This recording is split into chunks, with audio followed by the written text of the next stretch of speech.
আসসালামু আলাইকুম ওয়া রাহমাতুল্লাহি ওয়া বারাকাতুহু। আলহামদুলিল্লাহ আলহামদুলিল্লাহ। মহান আল্লাহ রাব্বুল আলামিনের দরবারে শুকরিয়া আদায় করলাম।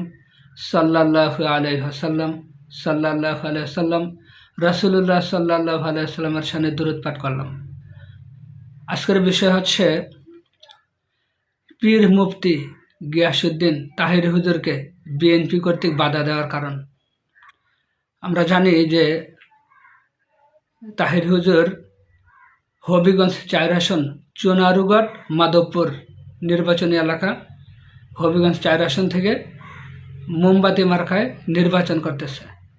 বিএনপির লোকেরা তাদেরকে বাধা দিতেছে, তাহির হুজুর কর্মীদেরকে। এটার কারণ কি দেখেন, কোথায় কোথায় বাধা দিল। দেলগাঁও গ্রামে জনসংযোগে গিয়েছিলেন তাহির হুজুর সাহেব গাড়ি দিয়ে। যাওয়ার পরে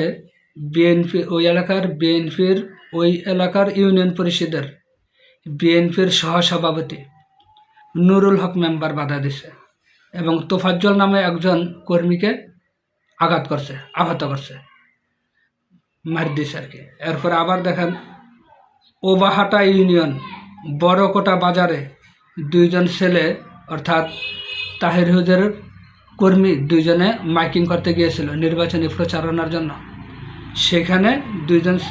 সেখানে বিএনপির লোকেরা তাকে কি করছে, ওই ছেলে দুইটারে বলছে যে এখানে মাইকিং করা যাবে না এবং তোমরা চলে যাও, যদি তোমরা না যাও তাহলে তোমাদেরকে কি করা হবে, ছুরি দিয়ে আঘাত করে হত্যা করা হবে। নাউজুবিল্লাহি মিন যালিক।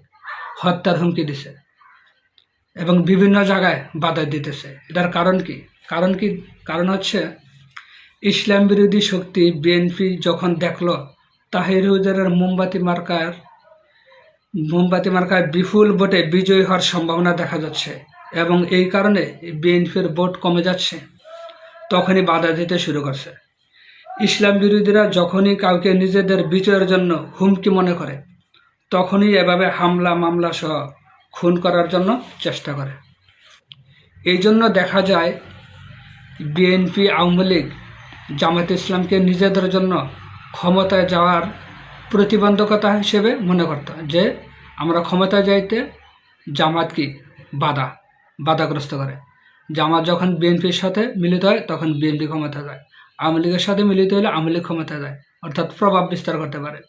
এই জন্য আওয়ামী লীগ বিএনপি উভয় দলই কি জামাতের বিরোধিতা করে এবং জামাতের জনপ্রিয়তা দেখে দেশের বিভিন্ন জায়গায় জামাতের নারী ও পুরুষ কর্মী সবার উপরে বিএনপির লোকেরা বর্তমানে কি করতেছে, হামলা চালাইতেছে, নারীদের উপরে নির্যাতন করতেছে, মারধর করতেছে। এবং শেরপুর ৩ আসনে বাংলাদেশ জামায়াতে ইসলামের একজন কর্মী, তাকে কি করছে, মাওলানা রেজাউল করিম, তাকে হত্যা করছে বিএনপির লোকেরা। হেফাজতে ইসলাম, জমিয়তে ওলামা ইসলাম এবং চরমনাইকে হুমকি মনে করে না, এই জন্য এদের জুলুম নির্যাতন হামলা করে না, এদের উপরে জুলুম নির্যাতন এবং হামলা করে না। অর্থাৎ বাতিলপন্থীরা, ইসলাম বিরোধীরা যাকেই তাদের জন্য হুমকি মনে করবে তাদের উপরে কি জুলুম নির্যাতন করে। তাহির হুজুরকে হুমকি মনে করে যে বিএনপির ভোট কমে যাচ্ছে, তাহির হুজুরের পক্ষে জনসমর্থন চলে যাচ্ছে, বিএনপির লোক এমপি নির্বাচিত হইতে পারবে না, এই জন্য তাহির হুজুরের এখানে নির্বাচনী প্রচারণা তাকে বাধা দিতেছে। আবার জামায়াত ইসলামের লোকেদেরকেও ইসলাম বিরোধী বিএনপি কী করে, হুমকি মনে করে, এই জন্য জামাতের নেতাকর্মীদের উপরেও কি হামলা চালাচ্ছে। বিভিন্ন জায়গায় ঘরবাড়ির উপরে হামলা চালাইতেছে। যেমন নারায়ণগঞ্জ জেলা ২৫০০ থানায় জামায়াত ইসলামের এক কর্মীর বাড়িতে ভাঙচুর করছে, লুটপাট করছে বিএনপির লোকেরা। অর্থাৎ এরপরে দেখেন, আওয়ামী লীগ বিএনপি মনে করে জামাত হচ্ছে বাংলাদেশে একমাত্র শক্তিশালী ইসলামী রাজনৈতিক দল, তাই ইসলাম বিরোধীরা জামাতের উপর সবসময় জুলুম নির্যাতন চালায়। মাওলানা মামুনুল হক, শাইখুল হাদিস আল্লামা আজিজুল হক রহমতুল্লাহ আলাহি, এরপরে মুফতি আমিনী রহমতুল্লাহ আলাহি, এদের উপরেও কি আওয়ামী লীগের লোকেরা কী করছে, জুলুম নির্যাতন করছে। কিন্তু হেফাজতে ইসলাম, জমিয়তে ওলামা ইসলাম, এরপরে ইসলামী আন্দোলন বাংলাদেশ, চরমনের যেটা চরমনের দল, এগুলোর উপরে বিএনপি লোকেরা হামলা চালায় না। কারণ কি, বিএনপি লোকেরা মনে করে চরমোনাই হেফাজত, জমিয়তে ওলামা ইসলাম এরা হচ্ছে তাদের সহযোগী, অর্থাৎ এরা ইসলাম বিরোধী শক্তির সাথে কি সবসময় থাকে। কওমিপন্থীদের একটা বৈশিষ্ট্য, তারা সবসময় যারা রাষ্ট্রীয় ক্ষমতায় যায়, রাষ্ট্রীয় ক্ষমতায় যাওয়ার সম্ভাবনা যাদের আছে তাদের সাথে থাকে। তাই ইসলামের পক্ষে গেল না বিপক্ষে গেল এটা তাদের দেখার বিষয় না, এইরকম একটা অবস্থা। তাই যাই হোক, এই তাদের উপরে জুলুম নির্যাতন চালায় না, কারণ তারা বিএনপির সহযোগী, এই জন্য তাদের উপরে জুলুম নির্যাতন চালায় না। যোগে যোগে আবু জাহেল, ওতবা, সাহেবার উত্তরসূরিরা, আবদুল্লাহ ইবনে ওবাই ইবনে সুলুলের মতো মুসলিম নামদারি মুনাফিকরা কি করছে, ইসলামপন্থীদের উপরে জুলুম নির্যাতন চালাইছে। বর্তমানেও কি আওয়ামী লীগ বিএনপি তারা নিজেদেরকে মুসলিম দাবি করে, কিন্তু আসলে তারা হইল আবদুল্লাহ ইবনে ওবাই ইবনে সুলুলের মতো আকীদাগত মুনাফিক। এইভাবে দেখেন, আবদুল্লাহ ইবনে ওবাই ইবনে সুলুল কি করছে, নামাজ রোজা করছে, হজ করছে, জাকাত দিছে, কিন্তু এরপরেও কি সে যখন মৃত্যুবরণ করছে, আল্লাহ রাব্বুল আলামিন রাসূলুল্লাহ সাল্লাল্লাহু আলাইহি ওয়াসাল্লামকে বলছেন যে তুমি তার জানাজা পড়াইবা না। তো এইভাবে দেখেন, এই যে জুলুম নির্যাতন করতেছে, এইভাবে কিয়ামত পর্যন্ত ইসলামপন্থীদের সাথে আর ইসলাম বিরোধীদের সাথে দ্বন্দ্ব সংঘাত এগুলি চলতেই থাকবে। দেখেন, আমরা চাই বাংলাদেশ আওয়ামী লীগ এবং বিএনপির ভাই ও বোনেরা ইমান আকীদা সংশোধন করে, আমল সংশোধন করে জান্নাতে যাওয়ার যোগ্যতা অর্জন করেন। বিএনপি আওয়ামী লীগের ভাই ও বোনেরা আপনাদের দলের গঠনতন্ত্রে জাতীয়তাবাদ ও ধর্মনিরপেক্ষ মতবাদ আছে। এসব মতবাদে যারা বিশ্বাস করে তাদের ইমান থাকে না। ইমান না থাকলে নামাজ, রোজা, হজ, জাকাত, দান, সদকা কোনো ইবাদত আল্লাহর কাছে কি হয় না, কবুল হয় না।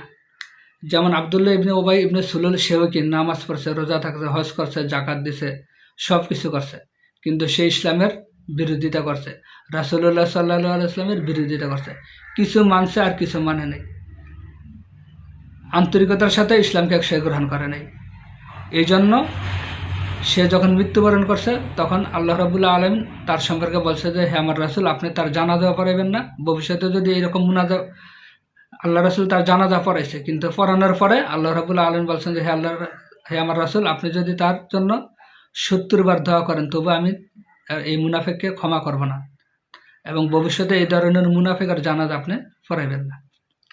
তাহলে দেখেন, আল্লাহ রাব্বুল আলামিন তাদের উপরে কত অসন্তুষ্ট। আল্লাহ রাব্বুল আলামিন বলছেন যে ইন্নাল মুনাফিকিনা ফিদ দারকিল আসফালি মিনান নার, অর্থাৎ নিশ্চয়ই মুনাফিকদের স্থান জাহান্নামের সর্বনিম্ন স্তরে। সূরা নিসার 145 নম্বর আয়াত।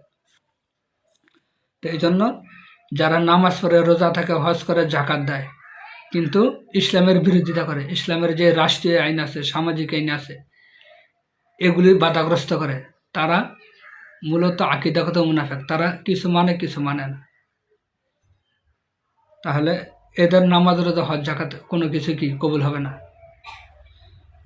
বাংলাদেশে 16টি ইসলামী রাজনৈতিক দল আছে। এগুলো থেকে যে কোনো একটি দলকে ভোট দেন, যেটা আপনাদের পছন্দ হয়। অর্থাৎ আওয়ামী লীগ বিএনপির ভাই ও বোনদেরকে আমি বলবো যে আপনারা বাংলাদেশের 16টি ইসলামী দল আছে, এদের মধ্যে থেকে যেটা আপনাদের পছন্দ হয় সেইটাকে ভোট দেন। নতুবা আপনাদের দলের গঠনতন্ত্র থেকে, আপনাদের ইমান আকীদা, চিন্তা চেতনা থেকে জাতীয়তাবাদ, ধর্মনিরপেক্ষ মতবাদ, এসব কুফরি আকীদা বাদ দেন। বাদ দিয়ে কোরআন সুন্নাহ ভিত্তিকভাবে ব্যক্তি জীবন, পারিবারিক জীবন এবং রাষ্ট্রীয় জীবন গড়ে তোলার জন্য চেষ্টা করেন।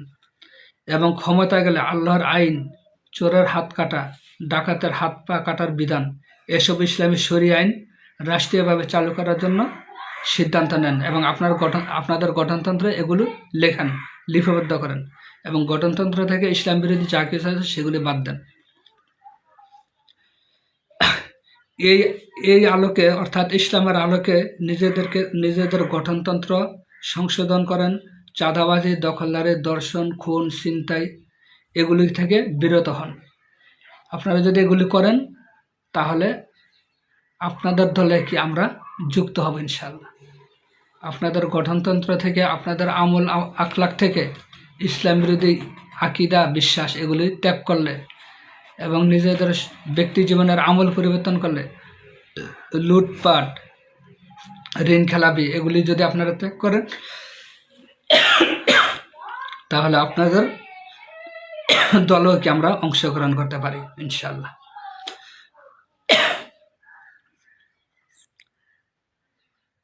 আল্লাহ রাব্বুল আলামিন আমাদেরকে এই বিষয়গুলো কি মানার তৌফিক দান করেন। আসসালামু আলাইকুম ওয়া রাহমাতুল্লাহি ওয়া বারাকাতুহু।